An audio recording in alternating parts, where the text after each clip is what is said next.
you forgive every being in the world. Everyone.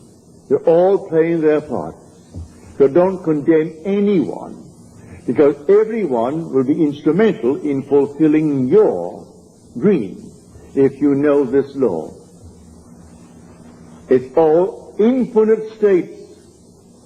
But remember, you are awakening to the reality of the second man. In this room, my simple apprehension of corporeal objects, the things on the wall, did here, the chairs, the house, this thing for a wedding tomorrow, all this is preparation for a wedding.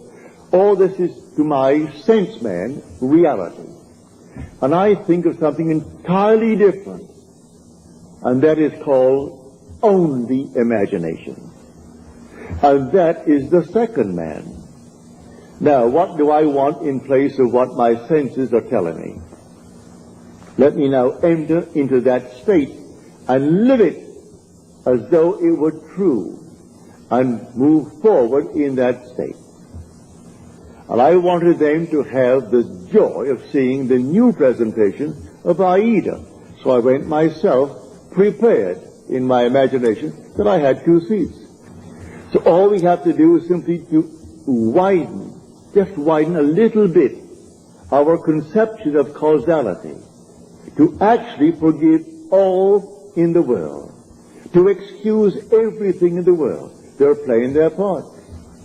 So tonight you want a bigger job, you want more money in this world, you want, and you name it, you go forward knowing that I have ways and means that the physical man knows not of.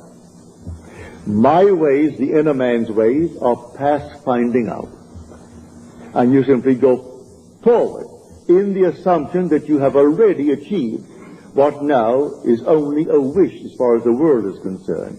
But you enter into the wish as though the wish is already fulfilled. It's not 2 little boys born of a woman. All this is parable. The whole story of the Bible is all parabolic. Telling stories that unless you have the depth to understand it, but may I say, you will, eventually you will, and you certainly do understand it now. So tonight is a practical night. Do you know this night what you want? Really what you want? Well, if you do the same thing I did in getting the 2 seats. Do what I did from marrying the girl I wanted to marry.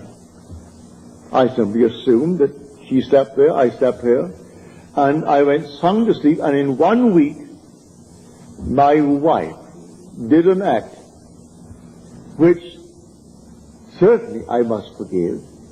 In the eyes of the world, she is condemned for taking what she did not pay for. And yet, because of that act, I got my freedom. Then who is the culprit? Am I not? If there's any culprit, I am. If there is any culprit in this world, it is God. There is nothing but God. God is doing all in this world.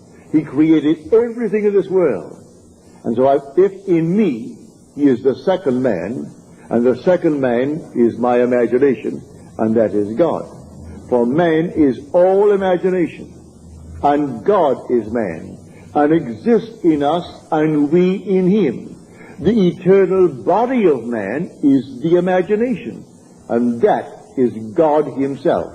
Well, if I in my imagination slept as though I am happily married to a girl that the laws of New York State said I could never get because of my entanglement with my first wife, and in 1 week she performed an act which was judged harshly by society, and yet she was the instrument of my getting my freedom to marry the girl who now is the mother of my daughter.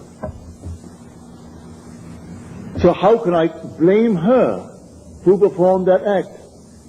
She was in a state, and who did it? I did it. I did it by simply assuming that I was free and happily married to a girl that the state of New York said I could never marry because of the ancient laws that restricted my desire to get freedom in that state. So you forgive everyone in this world. They're all playing their parts. So how can I ever condemn all? So the last cry on the cross,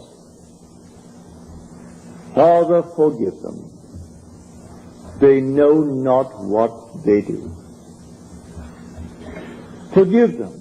The whole vast world is playing until he awakes in that body. He is playing the part, and he plays it automatically, unwittingly. For one who is awake, who knows exactly what he's doing. And so they all play their parts. For God in everyone is the same God. There aren't two gods. There's only one God. And that God is your own wonderful human imagination. When you say, I am, that's God. So tonight you just simply boldly declare that you are the man. You are the woman that you want to be. And walk in that assumption as though it were true. And then let all these sleeping states play their part. May I tell you, in spite of what they appear to be, they are sound asleep.